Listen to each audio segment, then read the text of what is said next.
Desde diciembre de 2018, la Subsecretaría de Derechos Humanos, Población y Migración juega un papel trascendente para el gobierno de la Cuarta Transformación, y es que asumió la responsabilidad de brindar justicia por casos como el de Ayotzinapa o de resarcir el daño a víctimas del Estado, y también ha sido un puente para encontrar soluciones a conflictos humanitarios. La actual administración enfrentó desde el inicio retos importantes en materia de derechos humanos. El abandono institucional de las administraciones previas generaron graves crisis en tres grandes ejes: desaparición de personas, migración y la protección de los derechos de las víctimas. Atender estos problemas está en manos de la Subsecretaría de Derechos Humanos, Población y Migración a cargo de Alejandro Encinas Rodríguez. Hay que partir de reconocer que nuestro país atraviesa por una profunda crisis humanitaria y una gravísima crisis de violación a los derechos humanos que ha sido resultado del abandono de las responsabilidades del Estado, de la violencia y de la corrupción. Datos de la subsecretaría revelan que en materia de desaparición de personas las cifras de impunidad son del 98% y solo hay 35 sentencias relacionadas a este delito, resultado de la falta de la voluntad política de las autoridades estatales en materia de impartición de justicia.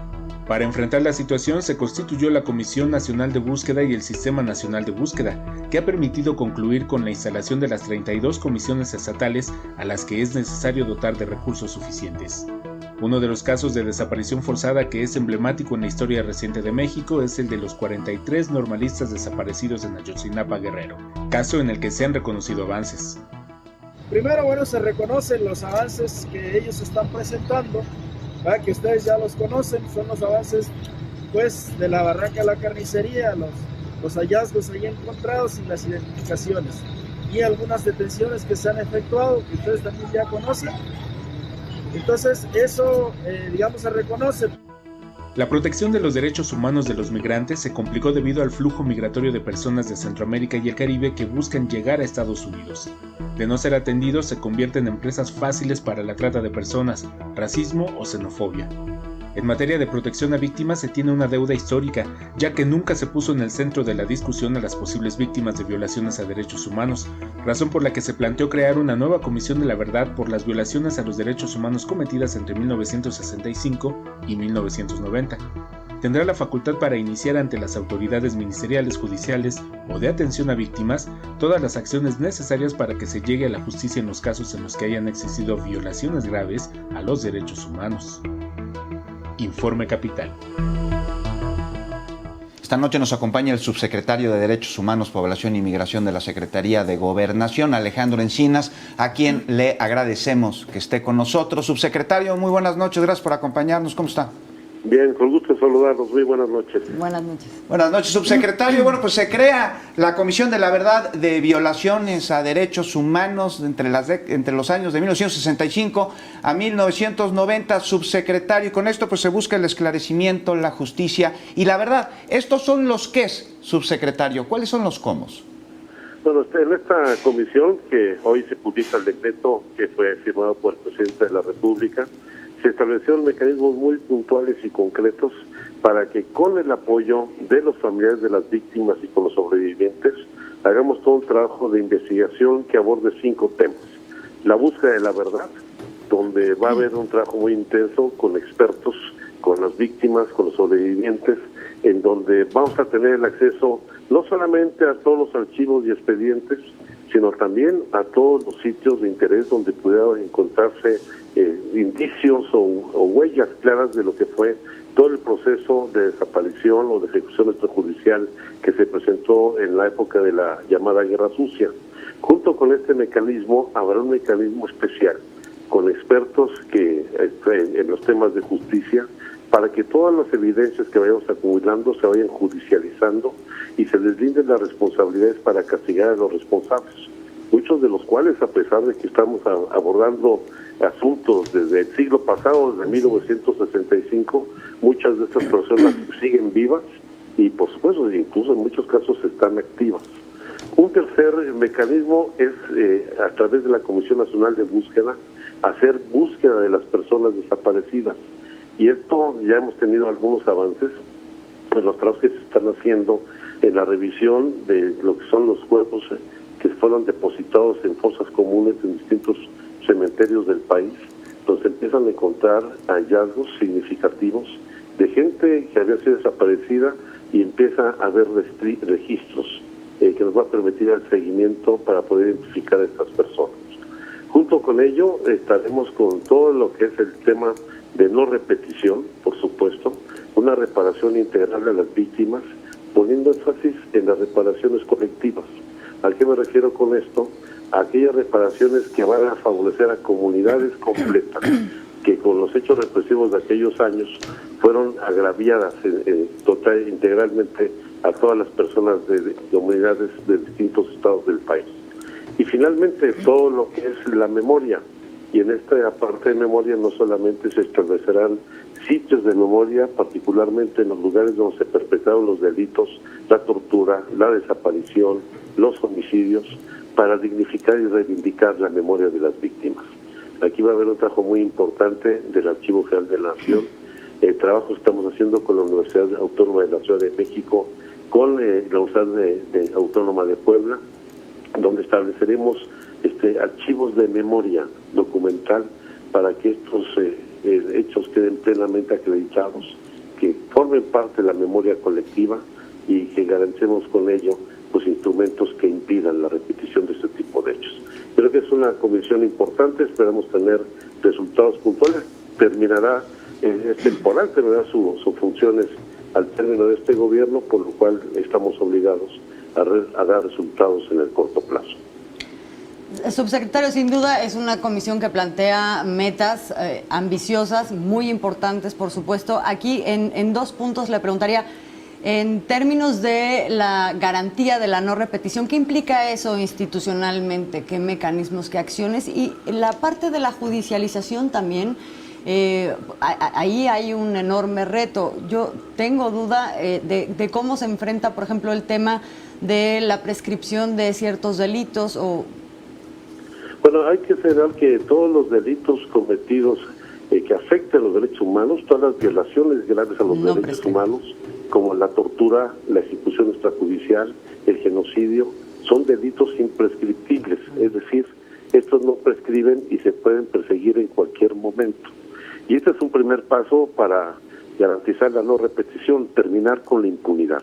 En la parte de la judicialización estamos con el propósito de integrar expedientes claros que permitan iniciar procesos para castigar estos delitos.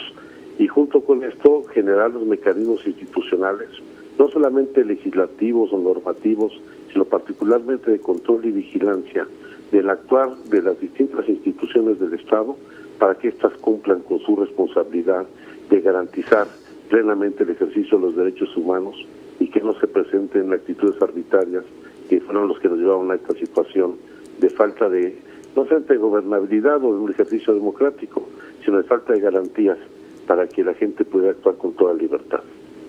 Subsecretario, sobre otro programa, el programa de identificación masiva de cuerpos, ¿cuándo inicia? ¿Quién estará a cargo y con quién se va a coordinar? Bueno, estamos ya haciendo los primeros ejercicios de identificación masiva en un país donde, reconociendo que tenemos más de 90,000 personas desaparecidas o no localizadas, tenemos también una grave crisis forense, no solamente crisis por el rezago en el desarrollo de las capacidades institucionales de infraestructura, los recursos tecnológicos que se requieren para hacer pronto la identificación de todos los cuerpos que se encuentran en los servicios forenses, sino que también tenemos que reconocer que alrededor de 40,000 cuerpos se encuentran sin identificar en las fosas comunes de los planteles civiles o en los frigoríficos de los servicios forenses del país. Estos 2 ejercicios se iniciaron el primero en Saltillo, allá en el estado de Coahuila, donde se está haciendo la exhumación de los cuerpos de 2 panteones en Torreón y uno en Saltillo, en donde esperamos tener a finales de este año por lo menos 1,000 cuerpos identificados. No solamente se trata de tener una recuperación digna de los cuerpos, tomar sus datos genéticos, sino también desarrollar la posibilidad de un banco de datos genéticos con los familiares de las personas desaparecidas para que estos puedan identificarse y dar plenamente certeza para que puedan regresar a su casa. Hicimos otro ejercicio con la revisión de todos los cuerpos que estaban en los servicios forenses de las ciudades de Cuautla, Cuernavaca y Jojutla en el estado de Morelos, 345 cuerpos, de los cuales ya estamos teniendo resultados positivos. Son cuerpos que estaban resguardados en los servicios forenses que no se han identificado, en donde encontramos incluso muchas irregularidades, porque en algunos casos hasta se encontraba una identificación de los mismos, una credencial de elector, por ejemplo, lo que da cuenta de pues no solamente el cumplimiento de protocolos y de acciones ilegales, sino cuál es la situación que en muchos casos se presenta en los servicios forenses. Entonces, estos programas de identificación masiva ya están en marcha, pero tendremos que generar nuevos instrumentos, porque tenemos que dejar el día a día del trabajo forense en las entidades federativas para poder resarcir este rezago que pues ha venido acumulando por falta de atención y de cumplimiento de responsabilidades del Estado en muchas entidades del país. Ahí, en ese punto, ¿de qué instrumentos podríamos estar hablando, subsecretario? En un esfuerzo de coordinación que implica voluntad y participación de muchas entidades distintas, de los gobiernos locales, de dependencias, en fin, ahí, ¿de qué podríamos estar hablando en términos de estos instrumentos? Bueno, son tres lo fundamental, por supuesto una coordinación con todas las entidades de la República que tienen a su cargo los servicios forenses en el país. Cada entidad es autónoma y tiene sus propios instrumentos y protocolos, pero que tienen que coordinarse para que podamos, junto con el gobierno federal, con la Fiscalía General de la República y las fiscalías de los estados, iniciar programas como los que hasta ahora se están impulsando. En segundo lugar, vamos a contar con apoyos internacionales. Más la próxima semana tenemos un encuentro muy importante con institutos forenses de la Unión Europea. Estará incluso participando el Instituto de Identificación Genética de la Universidad de Innsbruck en Austria, para establecer mecanismos de colaboración y cooperación e incluso financiamiento por parte de algunas agencias de la Unión Europea para el desarrollo de estas actividades. Y la tercera, que yo creo que es la más importante, lo estamos discutiendo ya con el Congreso de la Unión, particularmente con el Senado, la necesidad de generar un espacio institucional que asuma la responsabilidad de atender el rezago de los cuerpos no identificados ya con muchos años de antigüedad. Entonces, esto es un reto que está en ciernes, pero que esperemos que en los próximos meses, en este periodo de sesiones del Congreso de la Unión, lo podamos resolver. Subsecretario, sobre el caso de Ayotzinapa y la reciente difusión de documentos, ¿se pone en riesgo la investigación? Y también sobre este mismo rubro, pues ¿cuál es la relación que se mantiene ahora con los familiares de los normalistas? La relación es muy importante, la mantenemos igual, la relación de respeto, de trabajo, de colaboración. Tendremos la reunión regular de la comisión del caso Ayotzinapa la próxima semana.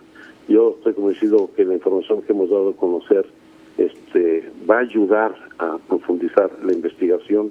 Creo que la transparencia de la información ayuda.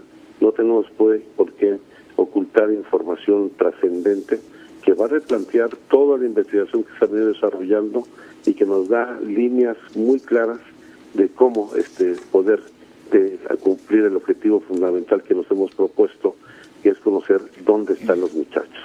Se han reconstruido los hechos, tenemos claramente definido qué pasó esa noche, pero nos falta tener certeza de cuál fue el destino final de los muchachos.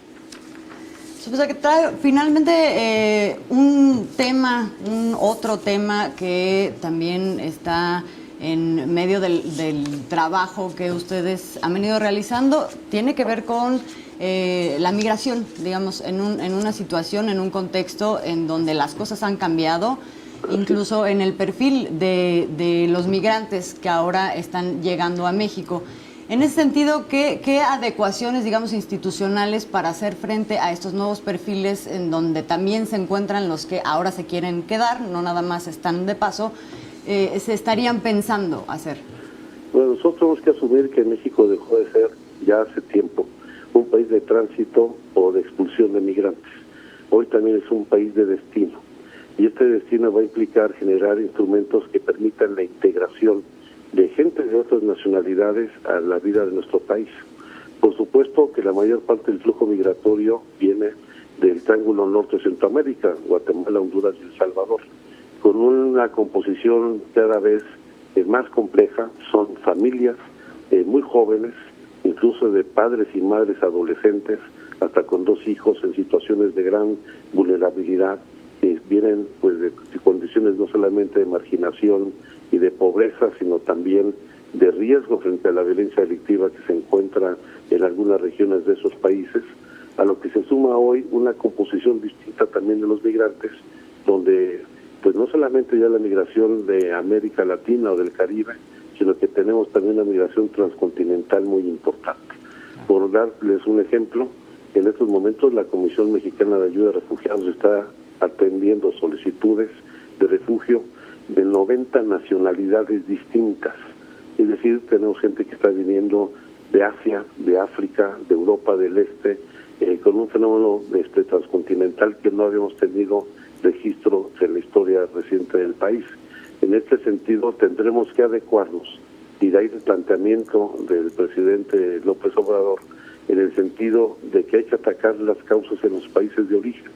Y la integración debe verse como un problema de carácter regional, una integración entre Honduras, Guatemala, El Salvador y la frontera sur de México, asumiendo que mucha de esta población migrante va a quedarse a residir en nuestro país, lo cual no es un problema. Hay que señalar que en México tenemos poco más de 1 millón de extranjeros viviendo en territorio nacional. Es una cifra muy menor respecto al que se registra en otros países del mundo. Y un dato que es interesante es que la mayor parte de ese 1 millón de personas son fundamentalmente de nacionalidad estadounidense. Pero ya la realidad se va a imponer y la movilidad, por más restricciones que se presenten, es muy difícil controlarla. Entonces tenemos que garantizar una migración ordenada, regulada, segura, con apego y respeto a los derechos humanos, pero ahora va a tener que poner el centro de atención en la integración de amplios sectores de esta población en movilidad humana a la vida económica y social del país.